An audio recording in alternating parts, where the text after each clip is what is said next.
Hi guys, welcome to my YouTube channel, and today I have my mom on my channel and she's very awkward. Mama, relax. So we're doing a story time. I wanted to do the story a long time ago. I asked my mom if I could talk about the story, but I thought it would be more appropriate if I got her because it's mainly her story. So in 2015, yes, 2015, my mom came home with a street kid. Mm-hmm. Yeah. And we lived with this person for a year and a half.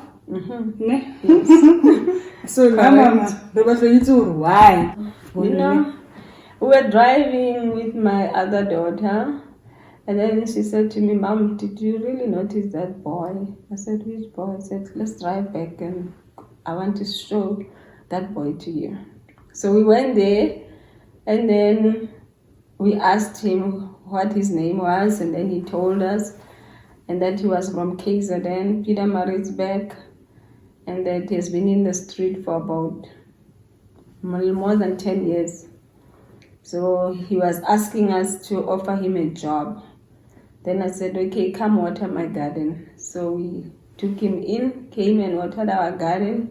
When he was done, offered him a bath to bath, and then got some clothes for him to wear. And then he looked so bright. And then we sent him back to the street. So the following day, we met him again. Then he was crying. I said, "Look, you gave me Nike shoes and this and that and a sleeping bag to sleep on. When I woke up, my sleeping bag was torn and my shoes were gone. They had stolen them from him at night." I'm not laughing at that. Now, okay. Did you believe him when he said that? Yeah, I did, because really, he even showed me the sleeping bag that it was by cutting. Yeah, it was cut. So we said to him, "Okay, it's no use giving you new clothes every day and then they are going to be stolen again because you sleep in the street. I have a back room. I'll negotiate with my husband so that you can come and stay in that bedroom, and then we'll offer you food." So we came, and my husband said, "Okay, it's fine, offer him accommodation." So we offered him accommodation for free, and I started to take care of him. Firstly, I realized he was so malnutritioned, and started to give him food that was rich in minerals and vitamins and whatnot. And he started to pick up weight and became himself again. Then we took him to church. He got saved and started to go with us to church every single Sunday for about 6 months. Yeah. Mm-hmm. All right. And it was a good thing to take Stephen in, man. Mm-hmm. It was a good thing. I think it was. It's a very good act of kindness.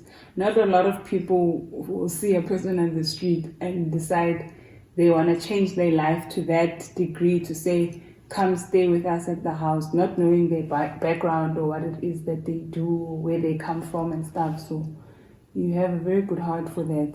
Yeah. By the way, before we made him sleep at our home, my husband called the mom. Unfortunately, he doesn't have a mom per se. Because according to his story, his dad is Indian and his mom is African. But he has always wanted to know who his mom is. But the dad and the stepmother refused to tell him where the mother is, and they wouldn't even want to tell him the name of the mother as well. So we phoned the stepmother. The stepmother said, "I've got nothing to do with that boy. Don't even talk to me about him. So if you decide to stay with him, it's up to you, but have nothing to do with me about him." So, okay, we couldn't just throw him back to the street. We continued to stay with him. And then what I did not even have an ID. I started going with him to Home Affairs, recovered his birth certificate, and then applied for his ID. And indeed, he did get an ID. Okay. Yeah. And then the next step was, I wanted to take him to the driving school so that he can learn how to drive, because then my catering business was active. So I remember I took him to Pretoria Zoo. There was a venue there. I taught him how to decorate. He decorated the venue for that wedding so beautifully. You know how Indians are. He did it in style. And then he came back a day after to come and undress the venue and put things together and pack them back. And then they came home. But unfortunately, there was influence from the streets. I remember every Sunday when we came back from church, I would give him money to go to the movies because I wanted to remove him from the streets. I say, go to the movies and watch movies and then come back home. And by the way, I gave him breakfast, lunch, and supper. And then he watered our garden. We had a beautiful garden during his time. He did a very beautiful job. But I think his friends didn't like the fact that he was upgrading and things were working out for him, and then they influenced him greatly. So one day, when I woke up, he was not there. Okay, we are cool. Yeah, sharp. Rafija. Yes. We must talk Step by step. step by step. Yeah. Okay, Mama, do you remember the time? Gotta go and I got a couple of Steven and on. Okay. Those two, I gave him 2 pairs beautiful of sneakers. Okay, these sneakers are dirty. Mama, please ask Steven to wash them for me. Go 500 rand for washing those shoes. And then after a day or two, I'm with guy. Do you remember? Yeah, you know what? That was a story after was the one that I was going to retell. Before he Ataba. It was before Ataba. It was before Ataba. Steven Salat Ataba are Utabile because Tenwabo. I could tell at the time it was in America. Yes. Yeah. So that nearly like still at the beginning of the time where we were still getting to know Steven. We were not that now. At least now, I never had a relationship. It was just like, oh, okay, hi Steven, sharp, fine. Have a good day. Have a good night. I didn't really have a relationship. Pila. He had a relationship with you out of everyone in this house. Yeah. Because you hardly saw him. I was staying at the back room. And then I could see him like in the morning when I gave him breakfast, and then supper, I'll just put his food in his room and I'll see him the following day. That's why you couldn't even develop a relationship with him. Yeah. But now, Mama, did you believe him when he said the shoes got stolen from the line? No, I didn't believe him. You thought he took them and he went to go sell them on the street? Yeah, you know what happened prior to that? Remember, it took him about 3 days before he could even wash them. I would say, where are the shoes? And I haven't washed them. Oh, I didn't know this. You get it now. He was winding up time so that he can buy enough time for his story to be believable. So what he did, he waited for us to go to, I think whether, I can't remember properly, but he claims he washed the shoes in the night and hung them on the line. And when he woke up in the morning, they were gone there. But I knew that no. It's not possible. It's not possible. Possibly someone told him, are there no items that you can sell from that house? So I remember challenging him and said, look, you go get those shoes. If you don't bring them, you mustn't come back here. But he never brought them. But he just said... He maintained his innocence. He maintained that, look, I just hang them on the line and I didn't have evidence, so I left You let it go. Yeah. Then there was the other incident where my shoes started disappearing now. But before then, you remember we went on holiday? No, that we're not cold. This is before 2015. Remember? 2015. Yeah. So there was that incident in Chago. Remember, I have lots of shoes, and then some were in my room and some were in the study. In the cupboard in the study. Yes. And most of them were khakis, sneakers, right? So I remember like I would look for a pair of shoes or pairs of shoes and then I wouldn't find them. And it didn't it didn't click. Now I get okay, there's lots of shoes, so maybe I just misplaced them. Until like one day, this cupboard here in the study, there was maybe 2 pairs only. And there was lots of shoes in That's there. why I took a lot of things from you, eh? I was shocked. But then it made sense every time I said, I can't find my shoes, I can't find my shoes. Perhaps Stephen can add there. Because one day we woke up and they were just gone. It's not to say because Stephen Nana or back room, he didn't have access to the house. Sometimes he did come inside the house. And for sure there were times he came in for some morning. Yeah, I think he knew he wasn't supposed to get in. He knew his space was that side. So that's why he didn't freely come and watch TV with us. Yeah. Because he had his own TV. I put his own TV in there and everything. But how he got in, only him knows. Yes. I think I lost about 10 pairs of sneakers. Ooh. From that time, it was about 10 that I lost that I could I could never find. And because now I'm not confrontational, I don't know if you ever asked him about them. No, I didn't, because like I say, if you don't have evidence, you just keep quiet. Yeah, you keep saying this will be revealed. Yeah. Then the other incident, laptop. So my mom called me when I was at work, and she's like, "Ika laptop ya? I thought I asked you to leave it." No, I left it on the couch. It's like I give on. It's not here. Now I start panicking, right? My laptop is gone. I don't know where it is. She can't find it. So I even remember I left work. It was about 10 o'clock in the morning. I left work to come home to come see, is this laptop here or not? When I got here, it was gone. Asked Mama, what happened? Worry. I remember what happened was I opened the garage door to do something. But I remembered I had to do something in the house quickly. So I got into my main bedroom. When I came out of the main bedroom, I realized that there was a laptop here, but I can't see it. It's not there anymore. It's not there anymore. And how it happened within a split second.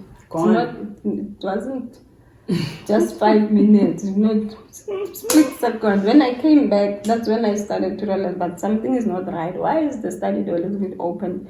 So I woke Monte up, and then we went to Stephen's room. We knocked. He was fast asleep, to my amazement. Really? No. I'm telling you, we went this way. Because I remember you thought maybe someone goes and come through. I want a laptop. Because he was fast but asleep. That story doesn't make sense. We knocked at the door. So we don't know whether he could pretend and act like he was sleeping, but we knocked at the door and it was like, then he opened the door.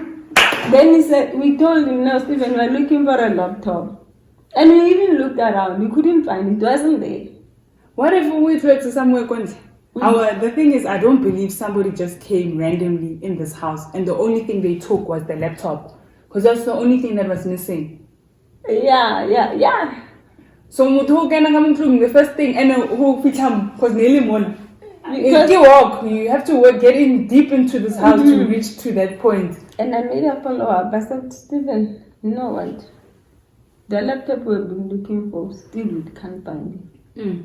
Then he said, I suspect guys down there. But can you come? Because he said because they roam around the street. But like you said, you didn't leave the car for very long. Yes, it wasn't.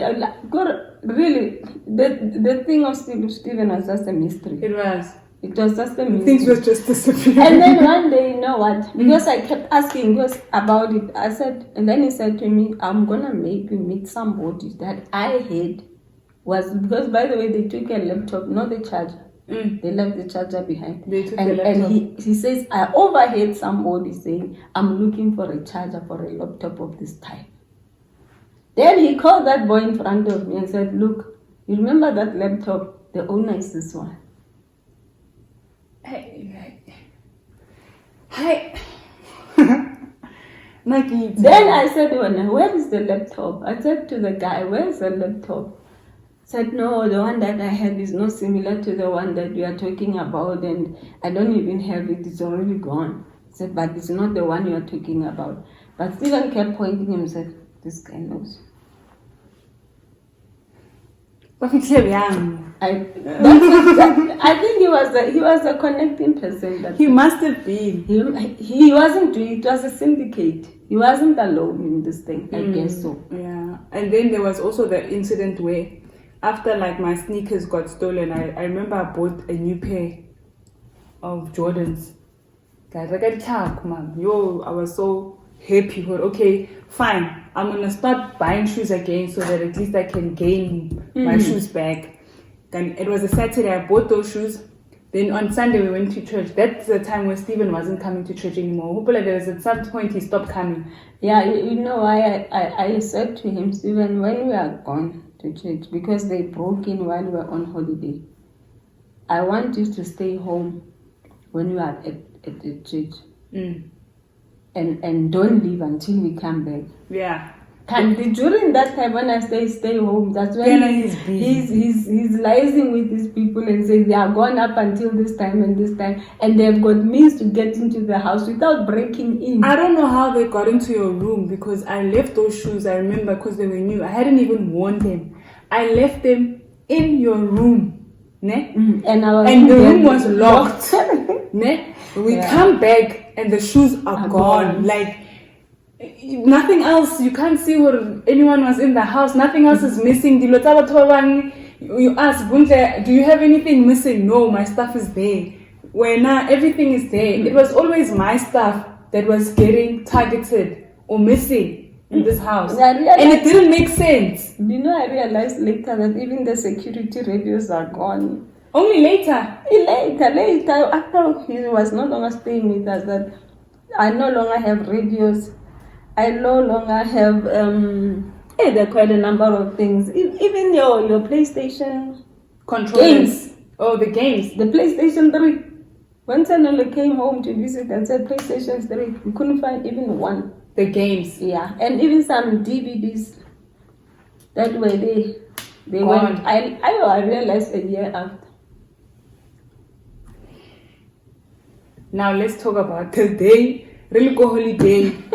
Port Elizabeth, and we get a call from ADT saying your house has been broken into. What happened? Did they really call us? We left early, Mama. They phoned daily at night to say, where are you? Your house has been broken into. We had to leave PE, I think 2 or 3 days early to come home to attend to what was going on. And especially, I remember when they called daily, after I dropped a phone, everyone was like, Steven. It's Steven. We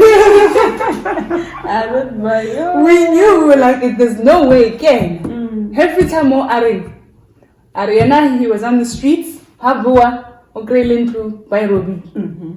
So he went to the police station to report. That's what he said. I am a Rabu. Actually, he came the same night. No, it was the following night. Because my phone is a daily shoe. Yeah, the previous day. So Ronaldo fixed the following night. Yeah, that's what he said. I don't know if ADT was here or if it was the police, but it didn't make sense. The police never came. In ADT. But then he said he reported it to the police station. As Daddy went to report the case, but as they well. Never came.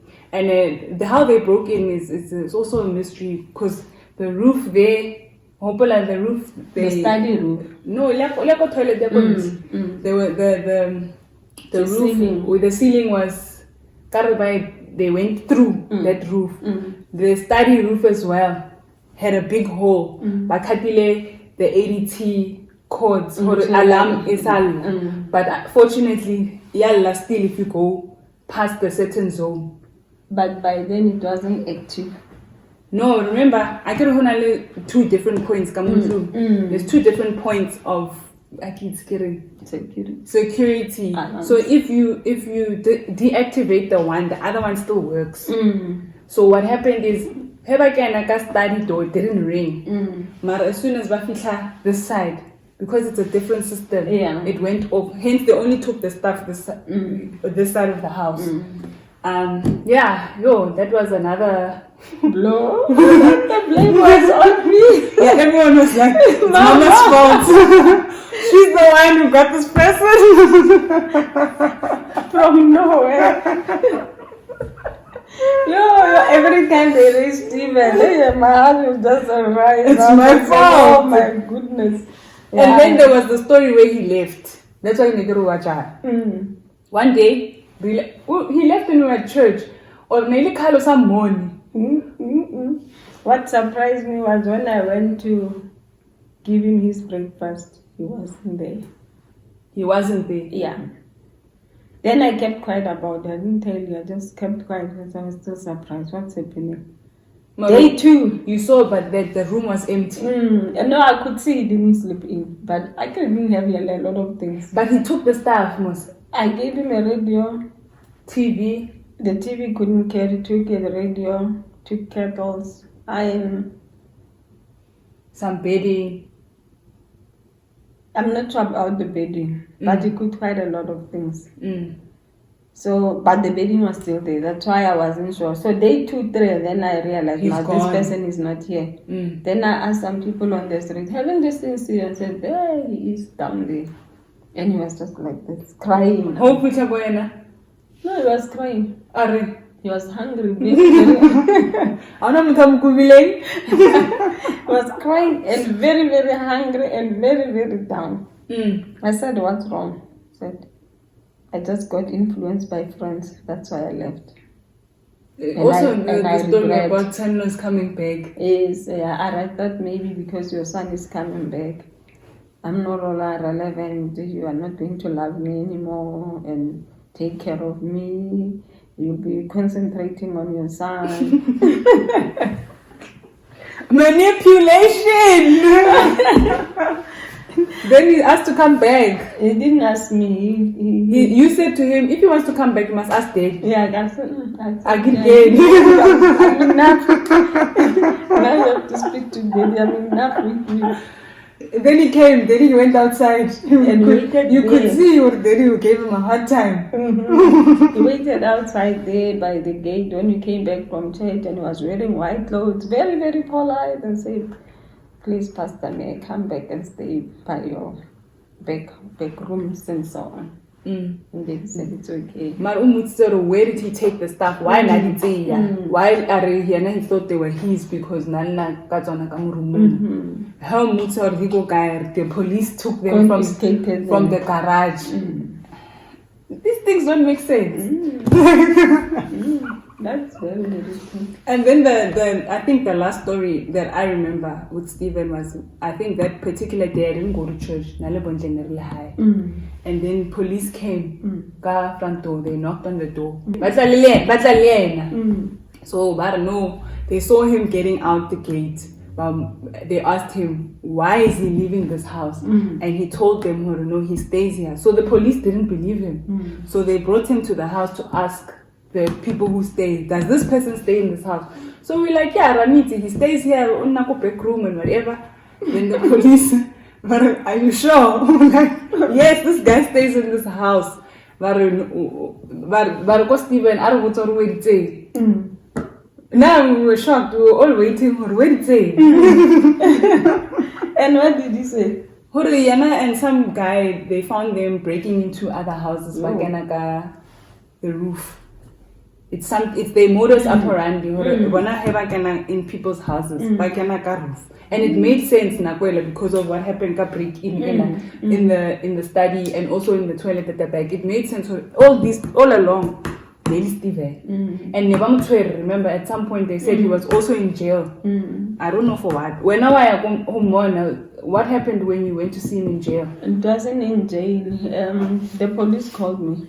Both on its why? Uba feeling number how? Yeah. I carry wherever he went. When they say, hey, who are your parents? And then he'll say, here's my mom's number, and he'll give them your number. Yeah. So they called me. I went to Hatfield police station. Not even police Brooklyn. Yeah, Brooklyn court. Oh, okay. There's a court there. Oh, I don't know it. Yeah, so I went there, and then I sat there to listen to his case, and then. Yeah, it was a charge of housebreaking. The one where they found him in another home and so on, and then at the end of the day, they bailed him out of what, I don't know. So he went out. Yeah, he went out. He didn't go with them to jail. And then from there they started to arrest him. More charges. He was just arrested. The second time, I didn't see him for long, and they said, "Where were you?" He said, "The police found me walking down street with the iron you gave me because I wanted to go fix it somewhere, and then they said I stole it, and they put me in the van, and then I was at New Lock." So he got arrested several times until one policewoman from Hatfield called me and said, "Look, your child is being arrested illegal. Don't you want to open a case for him and sue the department for this now? I have evidence or he has been illegally arrested several times." Unlawful arrest. Unlawful arrest.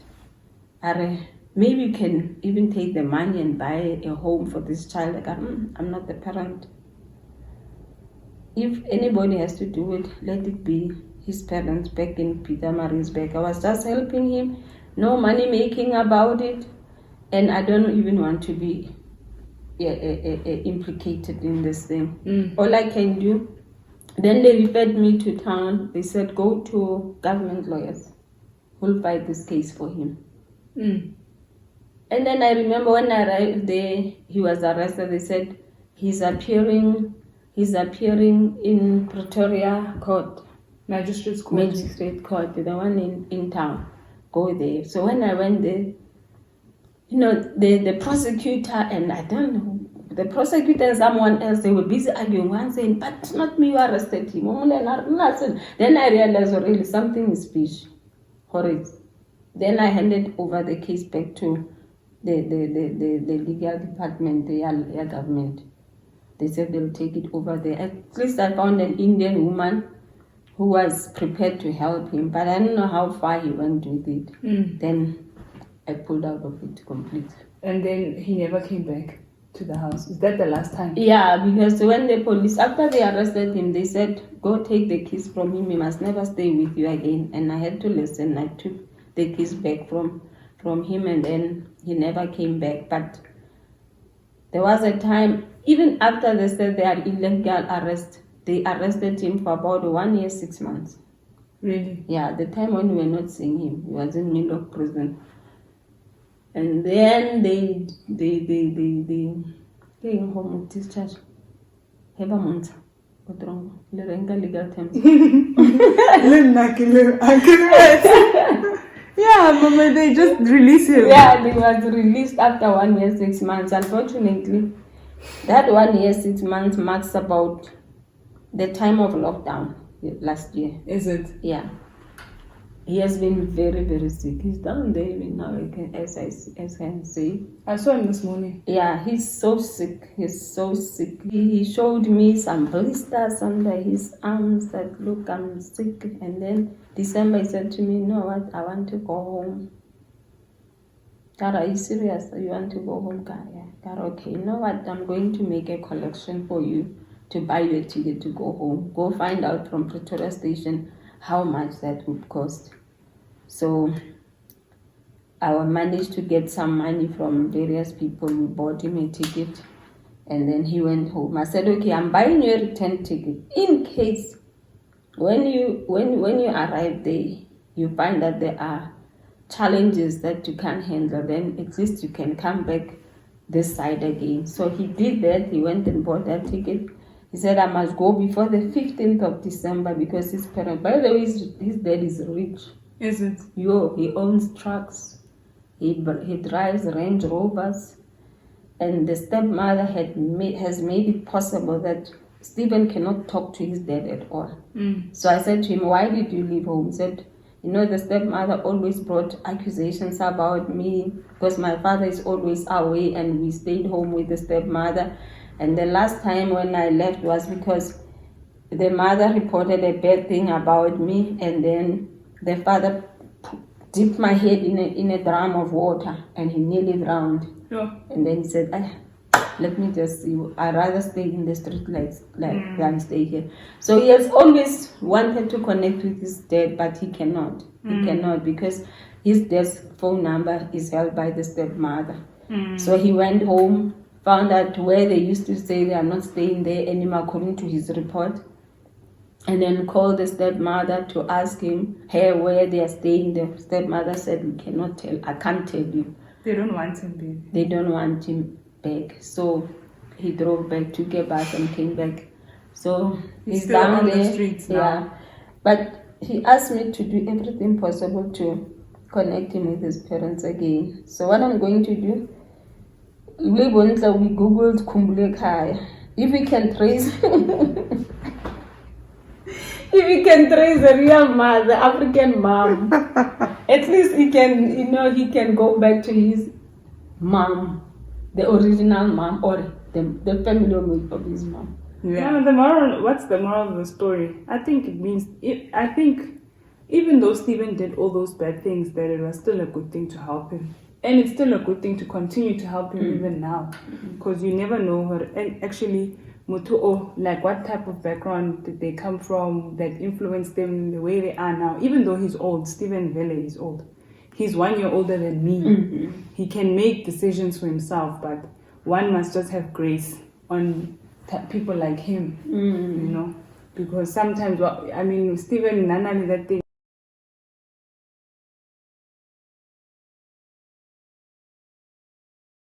Sorry guys, so what happened was we were recording and the phone died. We didn't know, so we're wrapping it up now. I asked my mom if she would ever help anyone again. Yeah, I think obviously I'm married, I have a family, I have to protect my family, I have to respect my husband's decision. So we have decided we're not going to take anybody in again. But helping people is what we do daily. Daily. I mean, if people are in need, we live under COVID, people have lost jobs. I wish I could help the whole world. Yeah. If I had all the money to. Yeah. They say he who helps the poor, lends to the Lord. So I've lended to the Lord and I'm willing to do that again. Thanks, Ma. Thanks. Thank you for joining me on my channel. She was so nervous at the beginning, but now she's calm. Yeah, sure. Thanks. Guys, please like, please share, please subscribe, and yeah, see you next time. Bye.